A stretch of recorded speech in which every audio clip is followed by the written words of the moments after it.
ಕರ್ನಾಟಕದಲ್ಲಿ ಮತೀಯ ಭಾವನೆಗಳನ್ನು ಕೆರಳಿಸಿ ಕೋಮು ಗಲಭೆಗೆ ಪ್ರಚೋದನೆ ನೀಡುತ್ತಿರುವ ಹಿರಿಯ ಕಾಂಗ್ರೆಸ್ ನಾಯಕ ಬಿಕೆ ಹರಿಪ್ರಸಾದರನ್ನು ಬಂಧಿಸಿ ಕಾರಾಗೃಹದಲ್ಲಿಡಬೇಕೆಂದು ಬಿಜೆಪಿ ಶಾಸಕ ಅರವಿಂದ್ ಬೆಲ್ಲದ್ ಹೇಳಿದ್ದಾರೆ.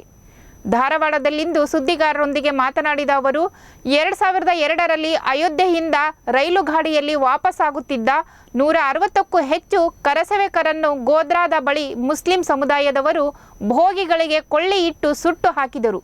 ಅಂಥ ಘಟನೆ ಮರುಕಳಿಸಲಿದೆ ಅಂತ ಹರಿಪ್ರಸಾದ್ ಹೇಳಿದರೆ ಅರ್ಥವೇನು? ಕಾಂಗ್ರೆಸ್ ಕೇವಲ ಮುಸಲ್ಮಾನರ ಓಟು ಪಡೆದು ಅಧಿಕಾರಕ್ಕೆ ಬಂದಿದೆಯೇ? ಹಿಂದೂಗಳು ಇವರಿಗೆ ಓಟು ಹಾಕಿಲ್ಲವೇ? ಅಧಿಕಾರದಲ್ಲಿರುವವರು ರಾಜಧರ್ಮ ನಿಭಾಯಿಸಬೇಕೇ ಹೊರತು ಧರ್ಮಗಳ ವಿಷಯದಲ್ಲಿ ತಾರತಮ್ಯ ಮಾಡಬಾರದು ಅಂತ ಬೆಲ್ಲದ ಹೇಳಿದರು. ಬಿಕೆ ಹರಿಪ್ರಸಾದ್ ಅವರು ಕರ್ನಾಟಕದಲ್ಲಿ ಕೂಡ ರಾಮ್ ಭಕ್ತರ ಮೇಲೆ ಗೋಧ್ರಾ ರೀತಿಯ ಘಟನೆ ಆಗ್ತೈತಿ ಅನ್ನುವಂಥ ಹೇಳಿಕೆಯನ್ನು ಕೊಟ್ಟಿದ್ದಾರೆ. ಗೋಧ್ರಾದಲ್ಲಿ ಆಗಿದ್ದೇನು? ಗೋಧ್ರಾದಲ್ಲಿ ಹಿಂದೂಗಳ ಮೇಲೆ, ರಾಮ್ ಭಕ್ತರ ಮೇಲೆ, ಅಯೋಧ್ಯೆಯಿಂದ ಬರ್ತಿರುವಂಥ ಟ್ರೈನ್ ಬೋಗಿಯ ಮೇಲೆ ಅಲ್ಲಿ ಮುಸ್ಲಿಂ ಸಮಾಜದಿಂದ ದಾಳಿ ಆಯಿತು. 160 ಚಿಲ್ಲರ ಬೋಗಿಯಲ್ಲಿದ್ದವ್ರನ್ನ ಗೋಧ್ರಾದಲ್ಲಿ ಸುಟ್ಟರು.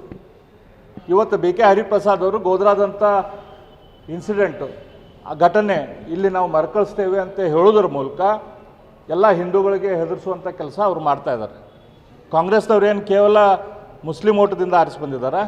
ಹಿಂದೂಗಳು ಇವ್ರಿಗೆ ಓಟ್ ಹಾಕಿಲ್ಲ.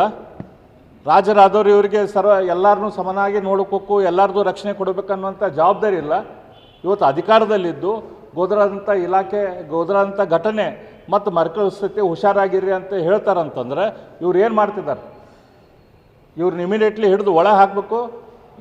ಇವ್ರ ಮೇಲೆ ಈ ರೀತಿಯ ಕಮ್ಯುನಲ್ ಭಾವನೆಗಳನ್ನು, ಮತೀಯ ಭಾವನೆಗಳನ್ನು ಏನು ಕೆರಳಿಸಿ ಮುಸ್ಲಿಮ ಸಮಾಜದಿಂದ ಹಿಂದೂಗಳ ಮೇಲೆ ಅಟ್ಯಾಕ್ ಮಾಡಬೇಕಂತ ಹುನ್ನಾರ ಏನು ಹರಿಪ್ರಸಾದ್ ಅವರು ಮಾಡ್ತಿದ್ದಾರೆ, ಇದು ಎಲ್ಲ ಜನರಿಗೆ ಕಾಣ್ತಾ ಇದೆ.